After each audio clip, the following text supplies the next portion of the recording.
अब चूंकि एक भोजपुरी टुकड़ा आपने गाया है, एक हमारी ओर से सुनिएगा। सुनिए। और भोजपुर वालों ने गाया क्या क्या बेटे, क्या गाया भोजपुर वालों ने? अरे ऐसे न देख तू मखना रे मेरा बदन अंगूरी।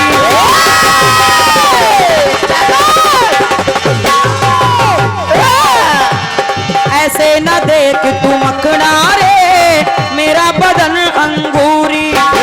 तो छोरा छिछोरा तू लगता है रखना हमसे दूरी। तो तेरी बाली उम्र तेरी तिरछी नजर, तेरी बाली उम्र तेरी तिरछी नजर उद्घाटन में आज कर देता हूँ, देता हूँ, अरे देता हूँ। तब गाना आया है कौन सा बेटे? कि पांडे जी का बेटा हूँ, बच्चे के ऊपर बैठा हूँ। बच्चे की आवाज दब रही है। उद्घाटन में आज कर देता हूँ, देता हूँ, अरे देता हूँ। तो पांडे जी का बेटा हूँ, उल्टा सीधा लेता हूँ। पांडे जी का बेटा हूँ, उल्टा सीधा लेता हूँ। पांडे जी का बेटा हूँ, उल्टा सीधा लेता हूँ। अब आप मेरी बात सुनिए रजवा जी। हनुमान जी महाराज कई रूपों में, कई अवस्थाओं में, कई रंगों में हम सभी को दर्शन देते हैं। अब जैसे कहीं कहीं पर श्वेत रंग के हनुमान जी हैं, कहीं पीले रंग के हनुमान जी हैं, कहीं काले रंग के हनुमान जी हैं, कहीं युवा अवस्था में हैं, कहीं वृद्ध अवस्था में हैं और कहीं बाल रूप में हैं। लेकिन इससे मतलब नहीं है। देखिए मैं क्या कह रही हूँ। क्या क्या बेटे, क्या? तो झांसी जिले के गड्ढे में बजरंग बली गड़े हैं। आपके जिले की बात है, सुनना। आपके जिले की। झांसी जिले के गड्ढे में बजरंग बली गड़े हैं। हमारे भैया नरेंद्र राजपूत जी मेंबर साहब 101 मुद्राएं आपकी तरफ से आई हैं, बहुत बहुत धन्यवाद है मेरी ओर से, धन्यवाद है। सुने आप, सुनिए। झांसी जिले के गड्ढे में बजरंग बली गड़े हैं और अवधपुरी में, अयोध्या में, अवधपुरी में राम सिया के चरणों में वो पड़े हैं। और एक जगह और, अरे लखनऊ में हनुमान सेतु पे मंदिर के ऊपर चढ़े हैं। एक मंदिर है, उस मंदिर का नाम ही है हनुमान सेतु। सुनते रहना। और उस मंदिर में हनुमान जी मंदिर के ऊपर विराजमान हैं। तो लखनऊ में हनुमान सेतु पे मंदिर के ऊपर चढ़े हैं। लेकिन सागर तट पे श्रीमान समुद्र किनारे बंधे खड़े हनुमान, जिनको बेड़ी वाले हनुमान जी कहते हैं। तो सागर तट पे श्रीमान बंधे खड़े हनुमान, अरे जो जग का भार समेटे हैं, समेटे हैं, समेटे हैं। तो कहा क्या? अंजनी माँ के बेटे हैं, अंजनी माँ के बेटे हैं और संगम के तट पे लेटे हैं। क्या बात बेटे, बहुत अच्छे। प्रयागराज में आज भी लेटे हैं। या यूं कह लीजिए कि माता सिया के बेटे हैं क्योंकि माता जानकी ने अपना पुत्र मान करके उनको वरदान भी दिया है कि अजर अमर गुण निधि सुत होहु, सदा रहे रघुनायक छोहु। इसलिए तो सीता माँ के बेटे संगम के तट पे लेते हैं, सीता माँ के बेटे हैं संगम के तट पे लेते हैं, सीता माँ के बेटे हैं संगम के तट पे लेते हैं। अरे संगम के तट पे लेते हैं। बोलिए हनुमान जी महाराज की जय। धन्यवाद। खुशबू आ नहीं सकती कागज के फूलों से, लेकिन कभी कभी ये बात गलत हो जाती है। कहते हैं सच्चाई छुप सकती है यदि आपस में मेल हो, सच्चाई छिप सकती है यदि आपस में मेल हो, और खुशबू भी आ सकती है यदि कागज में तेल हो। और बहुत शानदार प्रस्तुति कुछ पारितोषक बहन जी के लिए आया है। 50 रुपये आलोक सविता जी की तरफ से, 100 रुपया छत्रपाल सविता चिल्ली वालों की तरफ से, 20 रुपया फूल। एक बहुत बड़ी बातें होती हैं ये सब। अभी बीच बीच में कुछ शराब की बात आई, कुछ और भी बातें आई जिनके बारे में मैं कहना चाहता हूँ। एक गधे की बात आई तो मुझे तुरंत एक बात याद आ गई। एक बार बस में बहुत भीड़ थी, गर्मी का सीजन था, बस ठसाठस भरी हुई थी। एक नेताजी आए, जैसे ही बस में चढ़े बस की सवारियों को कहने लगे कि यहाँ तो बिल्कुल जानवर की तरह सब भरे हुए हैं। कुछ यात्री बैठे थे, बड़ी गुस्सा आई उन्हें। संतोष भाई साहब, यात्रियों को बड़ी गुस्सा आई कि नेताजी ने सबको जानवर कह दिया। एक यात्री गुस्सा में बोला, हाँ हम सब लोग जानवर हैं, बस एक गधे की कमी थी तो आप आ गए।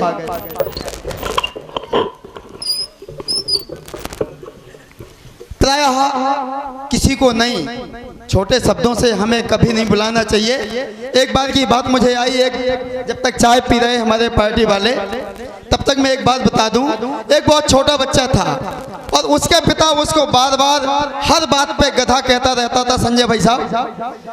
और आदत होती है गांव में, किसान लोग होते हैं, कुछ नहीं बनता बच्चे को तो कहते हैं तुम गधे हो। कई बार सुनते सुनते हो गया, वो नहीं जानता था कि गधा क्या होता है। बोले पिताजी गधा क्या होता है। पिताजी गए, गुम्मट हो रहा था एक गधा, दिखाया काफी बड़ा गधा था वो। उसने देखा कि गधा तो काफी बड़ा होता है। एक दिन फिर अगले दिन घर में पिताजी ने कहा कि तुम साले बिल्कुल पक्के गधे हो। बोले पिताजी ऐसा ना कहिए, मैं अभी गधा नहीं हूँ, गधे का बच्चा हूँ। तो वैसे तो हर चीज का एक जवाब होता है, और मुझे लगता है शायद कोई व्यक्ति अपनी बात को कम नहीं कहता। एक पार्टी बोल, एक पार्टी ये। मुझे एक बात याद आई, एक गुटखा खाने वाला व्यक्ति था। मैं 2-3 व्यसन की बात जल्दी से करूंगा, फिर आप संगीत पार्टी का आनंद लें। एक गुटखा वाले से मैंने कहा, क्योंकि एक शिक्षक के नाते हम कई लोगों से कहते हैं कि गुटखा खाने का असर बहुत खराब होता है और इसका असर 20 साल बाद पड़ता है। हो सकता 20 साल बाद आपको इसका नतीजा भोगना पड़े। उसने कुछ नहीं मानी, बोले यही तो तुम्हें स्वाद नहीं है। हम की क्या स्वाद नहीं है? बोले सुनो। और वो अपने गुटखा की बखान कैसे करने लगा। बोला गुटखा खाए से ज्ञान बढ़त है, गुटखा खाए से ज्ञान बढ़त है, और रोग घटत हैं अंदर के, और मल मूत्र के साफ करत है, देवता मजत हैं अंदर के। एक तंबाकू खाने वाले से हमने कहा कि तंबाकू से कैंसर होता है। आपने भी पढ़ा होगा, गुटखा में तंबाकू के पैकेट में लिखा रहता है कि tobacco chewing is harmful for health, स्वास्थ्य के लिए हानिकारक है, इससे कैंसर होता है। उसने एक बात नहीं मानी, बिल्कुल 1 मिनट बाद आपको हम मौका देते हैं। एक बात नहीं मानी, बोले आपको बस यही स्वाद नहीं है। तंबाकू को हम लोग सुरती भी कहते हैं। उसने अपनी बात किस ढंग से कही, बोला सुरती स्वर्ग लोक से आई और ईखे ब्रह्मा ने बनाई। हम तो मीस मीस के खाबे और जरुआ देख देख पछतावे। तो लीजिए अब तजुआ भाई साहब के द्वारा एक शानदार प्रस्तुति, कुछ पारितोषिक जो आया था वो हमसे प्राप्त कर लें। तजुआ भाई साहब जल्दी ठाणे हो जा, माइक लगे नहीं जाओ, ठाणे हो जाओ। अबे नहीं के भाई और राखी बहन जल्दी हो जाओ ठाणे। हेलो हेलो कितनी देर में खड़ी हुई? हेलो हेलो हाल बच्चे खा लो। चाटी वाला बोलिए बड़ा भैया। हाँ अरे कम से कम इतना तो ध्यान रखो कि हमारी व्यवस्था कलाकार के पास पहुंची है कि नहीं। माइक ही नहीं लगे, ठाणे हो जाओ। हाँ रजोई भाई साहब मिले तुम्हें सरल कि उनसे कह दो, इनसे कह देते ना। चलो हेलो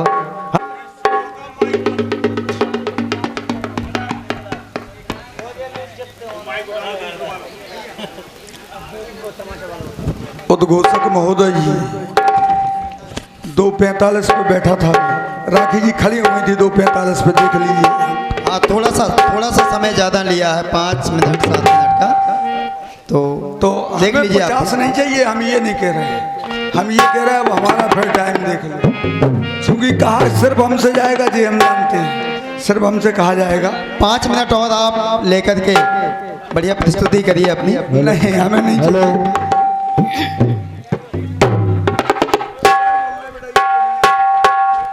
हेलो हेलो चखा लो।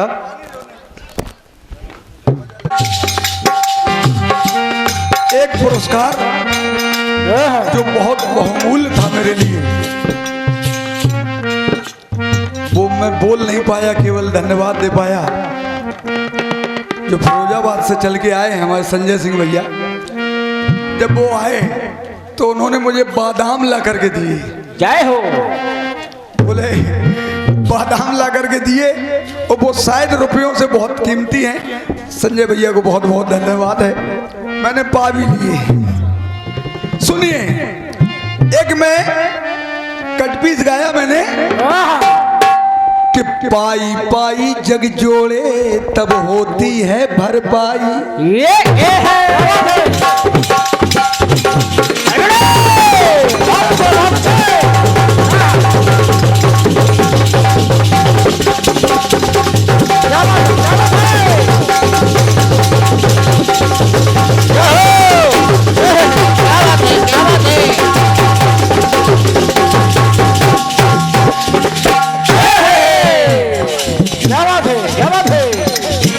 अरे पाई पाई जग जोड़े तब होती है भरपाई। और कह रहे हैं कुबेरे पाई अनमोल निधि है, पाई अनमोल निधि है जिसकी न तुला कर पाई। ए पाई तो इसकी समार कैलू, अगर पाई है तो इसकी समार कर लूं। और समार क्या कर ली, क्या समझ लिया उनने उसका मर्म, भस्म का छलक दिया खजाने पे और सोचने लगा अच्छा खजाना इस बार कई। क्या लेकर के आई, क्या लेकर के आई? कुछ नहीं। बोले उन्होंने पाई और अपनी भस्मी लौट के ले आई। किस पुस्तक से पढ़ा है आपने? ओहो आचार्य जी क्या हो गया आज तुम्हें? किस पुस्तक में पढ़ा है कि वो भस्मी लौट के ले? अरे ना ना नहीं, भस्मी तो उसने छलक दी थी खजाने में। और मैं कह चुका था कि अच्छा खजाना इस बार कई। बस बोले कुछ बने चाहे न बने हो जाना चाहिए। और बोली कि माई माई घर आई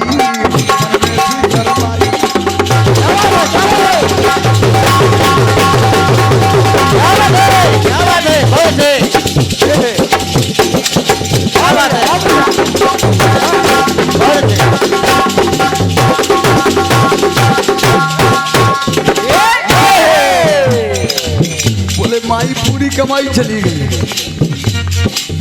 अरे कमाई नहीं गई राखी जी, कमाई का महत्व तो जाना उन्होंने। अगर ये वो जानती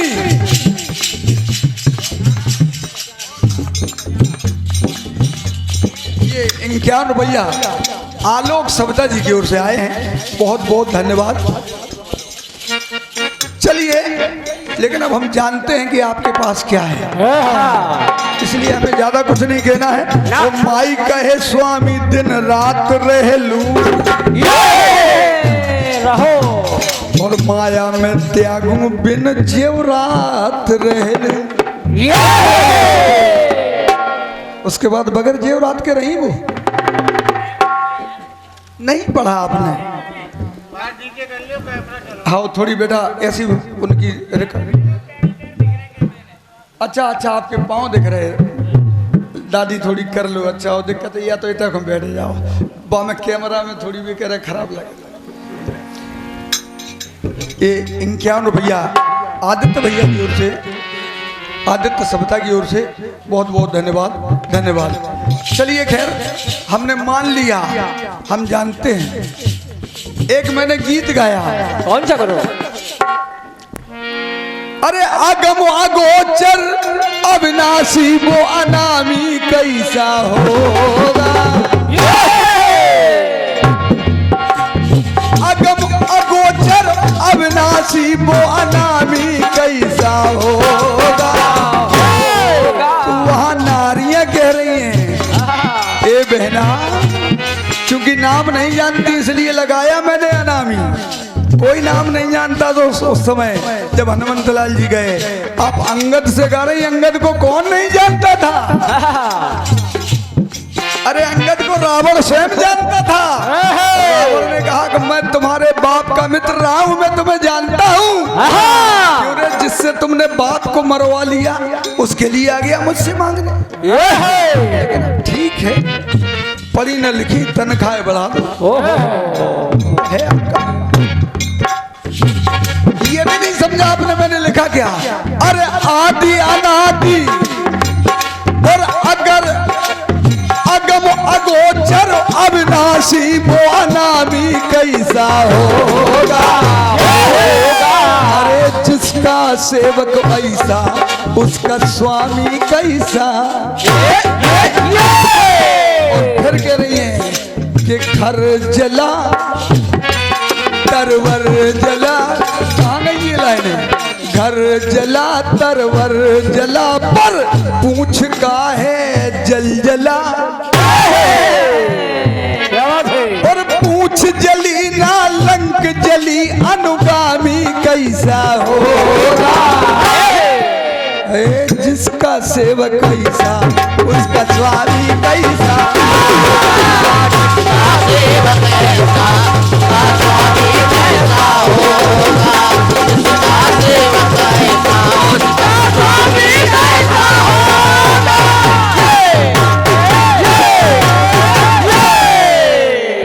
और कहां से ले आई आप?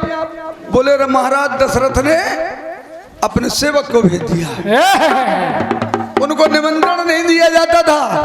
अरे वो आपको वो भी कथा मालूम नहीं है, राजा दशरथ ने डोम को भेजा था, सेवक को नहीं भेजा था, डोम को भेजा था। जो उनके यहाँ डोम था उसको भेजा था। ये जाओ। और उसमें भी आप कह रही हैं कि बलधारी मोह बल पाता सत्कारी कैसा हो। जिसका सेवक ऐसा। क्या लाई आप? ओहो, क्या लाई बताइए। मैंने कहा जिसका सेवक ऐसा उसका स्वामी कैसा होगा, वही आप लेकर के आगे जिसका सेवक कैसा। और वहां कह कौन रहा है? हाँ बताइए। उसके बाद तो तिरस्कार हुआ, राजाओं ने बुलाना बंद कर दिया महाराज दशरथ को। उसमें भी एक कारण है राखी जी, क्या? क्योंकि आप पढ़ती लिखती नहीं है, उसमें कारण है। क्या कारण ये है तो कि 5 लोगों की पहले ही मीटिंग हो गई थी। उसमें कैकेयी जी, वशिष्ठ जी, विश्वामित्र जी, महाराज जनक जी और कैकई जी।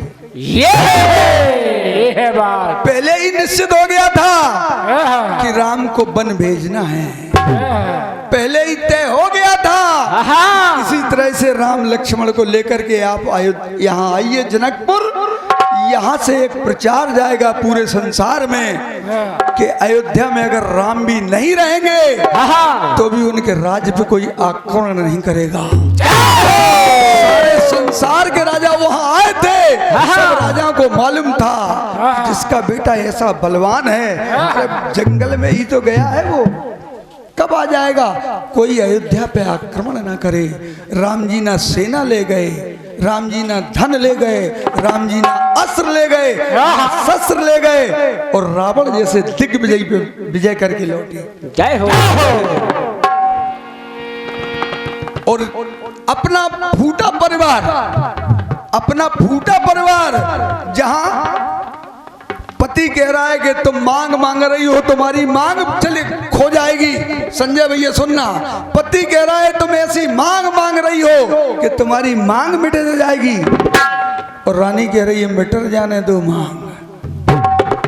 फूटा परिवार, उसको एक कर लिया राम ने। और रावण का बना परिवार, जहाँ भाई के लिए भाई जान देने को तैयार था, उस परिवार में फूटन पैदा कर दी। लेकिन अब समस्या ये, पढ़ते लिखते हो तो बताओ क्या है? ठीक है, चलिए मान लिया हमने, चलिए लेकर के आई आप एक कटपीस।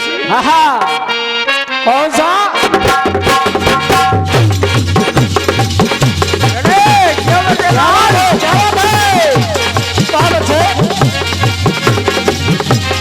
बोली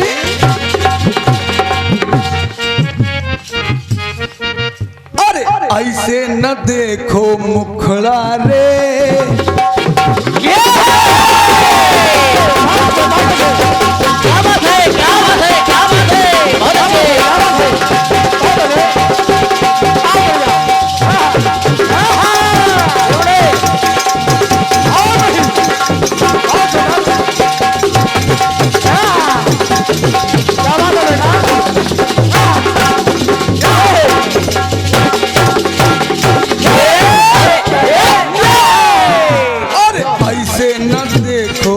मुखड़ा रे मेरा मन अंगूरी।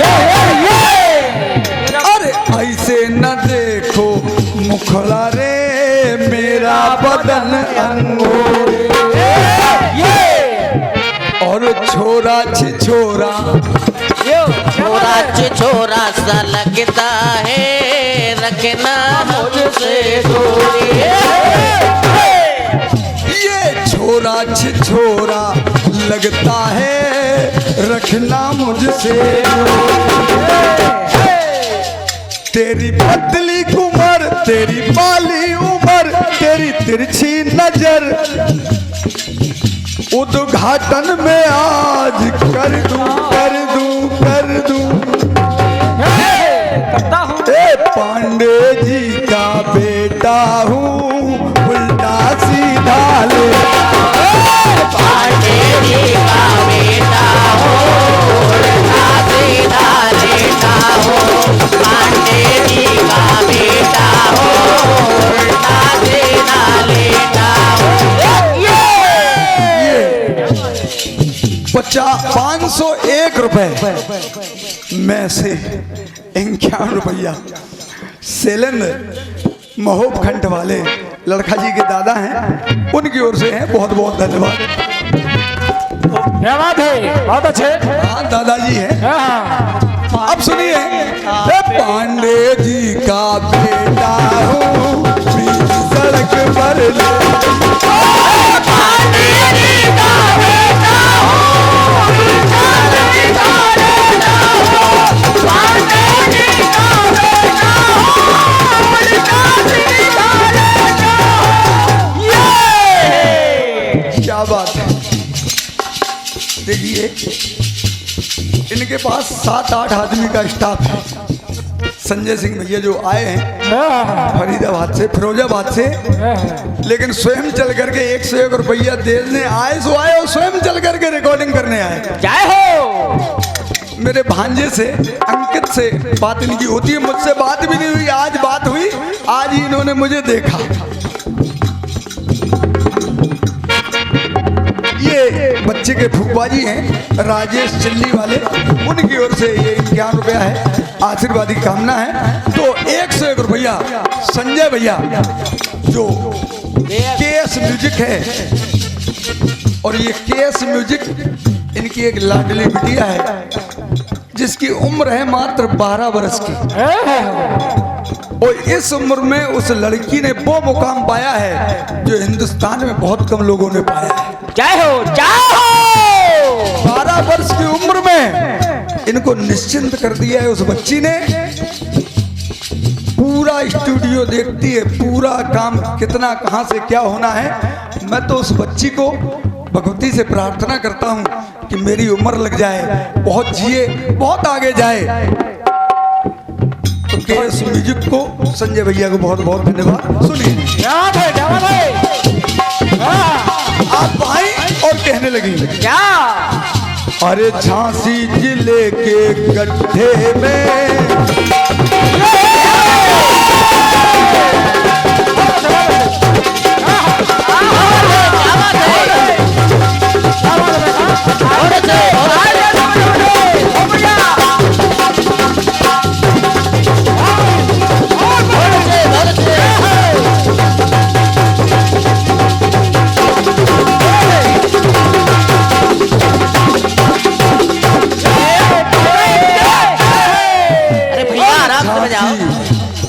झांसी जिले के गड्ढे में बजरंग बली पड़े गले हैं साहब, गाड़ दिया। और अवधपुरी में राम सिया के चरणों में पड़े हैं।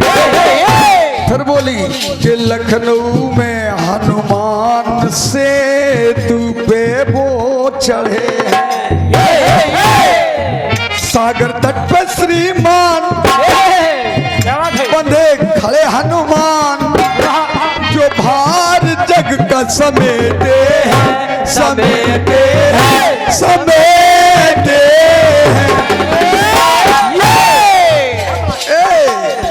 अंजनी माँ के बेटे हैं, संगम के तट पहले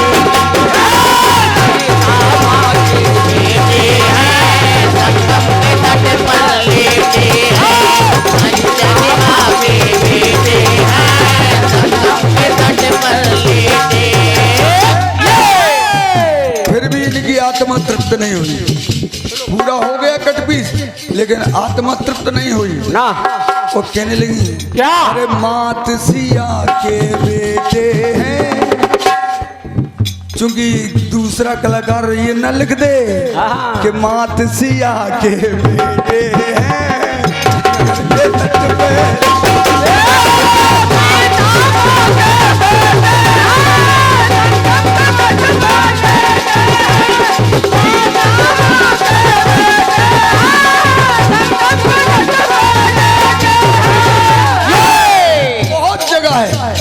बहुत जगह है जो आप मूर्तियां बता रही हैं, बहुत जगह है। आप महोबा में चले जाइए राखी जी, चली जाइए महोबा में, बस स्टैंड पे जो हनुमान जी हैं उनके ऊपर मंदिर का जो मुख्य द्वार है उस पे हनुमान जी गदा लिए खड़े हैं। जहां चले जाओ कई जगह हैं, लेकिन अब चूंकि कई जगह से जब आपने लिखा है तो हमें भी लिखना पड़ेगा। सुनिए अरे चित्रकूट की परिक्रमा में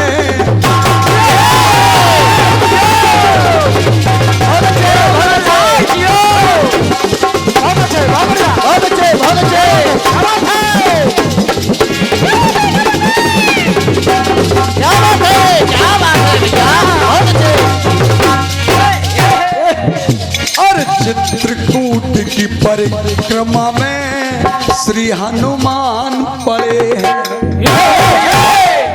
गले कह सकता मैं, किसी की हिम्मत नहीं है कि हनुमंत लाल जी को गाड़ दे। बहुत बढ़िया। अरे चित्रकूट की परिक्रमा में श्री हनुमान पड़े हैं, और गिदवासा में बजरंगी मुंह फेरे खड़े।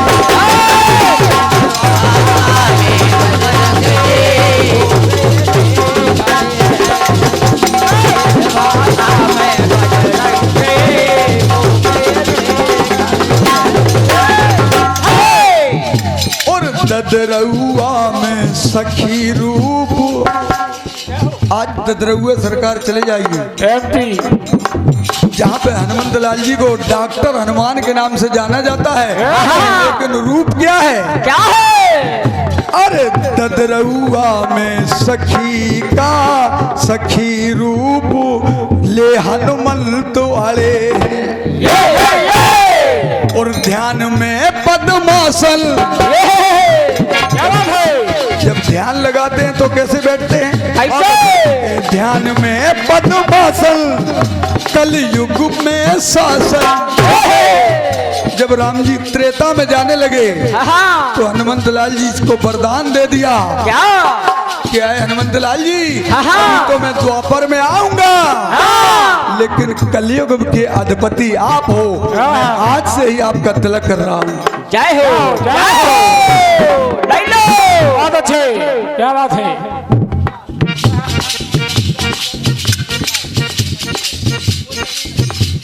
रमेश चंद्र सविता उनकी ओर से आए हैं, और हमारे लल्लू दादी जी बैठे हुए हैं, बहुत अच्छे लेखक हैं। और हम तो जो बन रहा है दादाजी आपकी सेवा कर रहे हैं, हम कोई लेखक मेखक नहीं है, जितना जानते हैं उतना कर रहे हैं बस। जय हो। आप लोगों के चरणों का प्रसाद है, आप लोगों का आशीर्वाद है, जो बन पड़ता है लिख देते हैं। अरे ददरउआ में सखी रूप ले हनुमंत आड़े,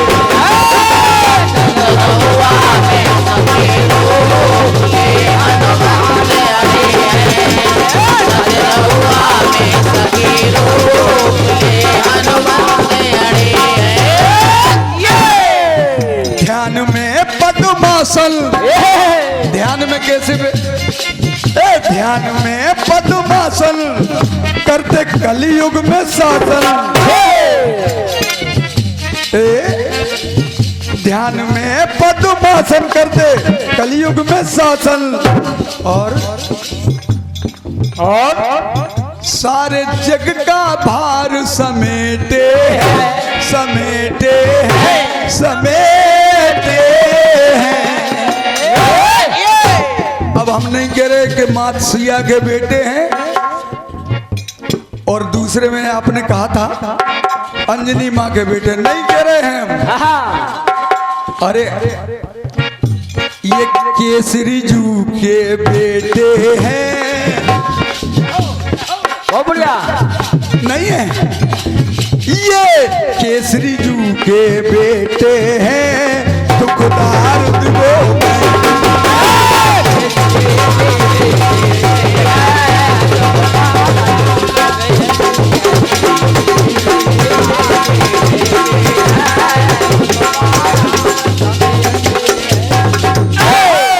कलयुग में दुख और दरिद्रता को दूर करते हैं हनुमंत लाल जी। जगह जगह हर खेरे हनुमान विराजी। मैं बहुत पहले एक गीत गाया करता था, हे कलयुग के सरताज जमाना पूजेगा, और होगा जन जन पे राज जमाना पूजेगा। चलिए आपकी बात का जवाब है, और एक गीत आप बड़ा सुंदर लेके आई। वो कौन सा?